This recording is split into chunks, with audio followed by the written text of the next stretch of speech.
Welcome back to Free Speech Nation with me, Andrew Doyle. Ireland's controversial criminal justice bill is currently at committee stage, but it's already causing uproar both at home and abroad. The country's Department of Justice says the bill's purpose is to protect those who are most vulnerable to hate crime. It will allow for higher sentences if someone is convicted of assaulting a person on the basis of hatred for protected characteristics, including race, religion, gender and disability. But critics, including Elon Musk, say the proposed legislation excessively encroaches upon freedom of expression, with little clarity on what defines incitement to hatred. So to discuss this, I'm delighted to say I'm joined by free speech commentator and campaigner Lois McClatchie. So critics will say, well, critics of yours might say, but this is against hate, it's against stirring up hatred. Why are you supporting that? Sure, this could actually be one of the furthest reaching censorial bills that we've ever seen in Western Europe. Now, the bill bans hate speech, and you might think, well, good, nobody likes to be insulted, nobody likes to be offended, but here's the thing. The bill doesn't clarify what hate speech actually is. So it gives the government the freest gambit to define what they don't like as material that has to be censored in the country of Ireland. This is a major problem across Europe. Whenever you see these hate speech laws enacted, no one seems to have a standard definition of what hatred means. In fact, I believe the Irish government's definition was a circular one. It went back to hatred.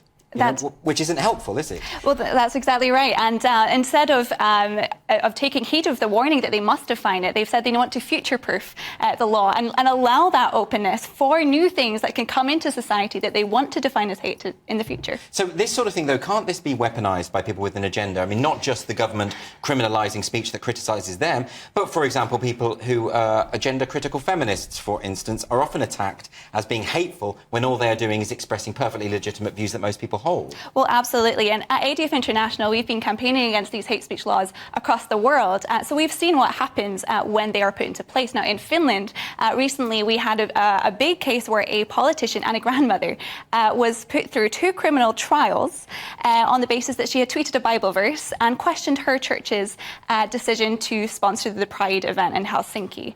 Now, she obviously has one persuasion, one outview, a Christian one, but because the government found that this was offensive, she was dragged through 2 criminal trials and has been appealed to the Supreme Court.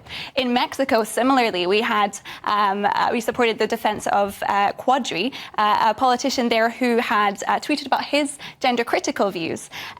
Because the government there, the court found him to be offensive, he was not only placed on an offenders register, he has been forced to tweet an apology on Twitter, on X, every day for 15 days, twice a day, because of his words. A pure humiliation. This is insane. Unbelievable. Unbelievable. And these hate speech laws are just spreading from country to country, and we need to learn from these examples that freedom of speech is really important. But people will say, yes, but the Irish government will know not to go that far, and we can trust them. Can't we? Can we?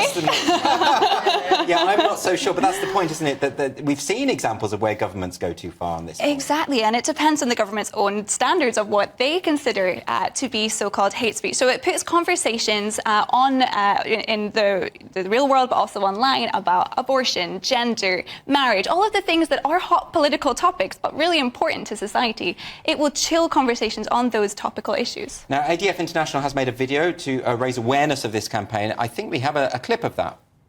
Why are you on X? No matter who you are, where you're from, or what your beliefs are, you're probably here for the same reason as us. To share your views and your opinions. In Finland, I was criminally charged and put on trial twice over 4 years for my Bible verse tweet. State prosecution has appealed my case to the Supreme Court. A Mexican court forced me to delete my posts and to post an apology on X 2 times a day for 15 days. And you can see this full video if you go to the Twitter account of ADF International. It's the pinned tweet up there, so you can have a look at that. Of course, we're not meant to call it Twitter anymore. It's X. X, formerly known as Twitter. Formerly known as Twitter. But Lois, you make this point about some of those people, perfectly innocent, decent people who have been criminalised, dragged through the courts. Of course, sometimes some really unpleasant people who have some unpleasant things to say also get taken to court. But we have to protect free speech for them as well, don't we?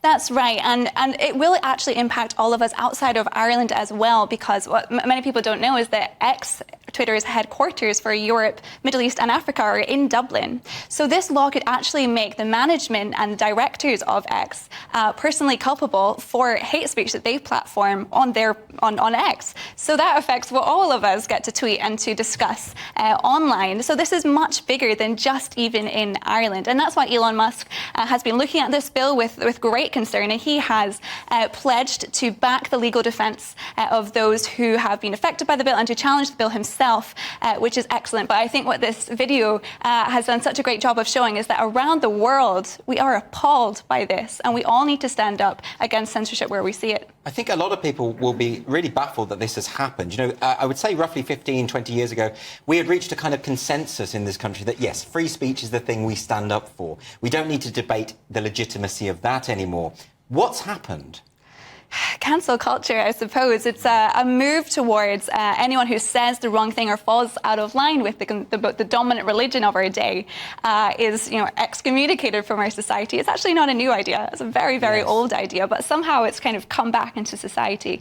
And those of us who realize the importance of everybody being able to engage in conversations, even if we disagree, but finding those ways to come towards truth or to even settle our disagreements amicably is the pinnacle of a flourishing society. And close to home, we also have problems in your country, in Scotland. We do. Don't we? We always do.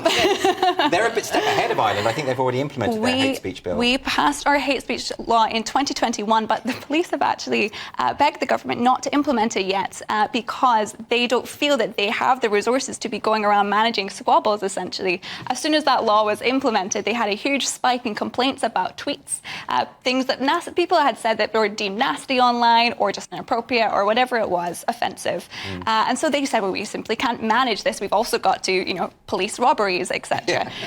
So they have asked for the delay. Now, I do believe that there are motions to try and get that law in this year because they are running out of time. Well, the worry is, Humza Yousaf, when he was Justice Secretary, he was instrumental in the implementation of this bill. And one of the things that he put in the bill, or the SNP put in the bill, was that you could be criminalised for something offensive you've said in your own home. Yes. So this is how draconian this is. And I don't see any signs that the SNP want to slow this down in any way. That's right. They obviously have faced a lot of resistance, but you're right, that law passed with a scenario. It could be that you're sitting with your family dinner and you say something perhaps about gender critical theory or whatever the hot topic of the day is. If your kids report you to their teacher and the teacher reports you to the authorities, that means that you could face a punishment for your free speech. Well, it's as though we haven't learned from history. The idea of children informing on their parents, that's not a new thing. It's happened in some pretty grim totalitarian societies. Not that long ago. Not that long ago, exactly. So what can we actually do? What can your average person do to push back against what's happening in all of these governments, not just Ireland? I think, well, if you're in Ireland, you can write to your MP, and if you're here, you can write to your MP as well. I think the political action on this and raising the alarm and showing that there is public resistance against censorship can go a long, long way. So I would encourage anyone who's in Ireland or in Scotland or wherever these hate speech laws are occurring to get in touch with their local leaders and politicians and make that really clear and use your free speech. Speak out against censorship on X, on whatever platform you are, and in real life too. Lois McClatchie, thanks ever so much for joining me. Thank you.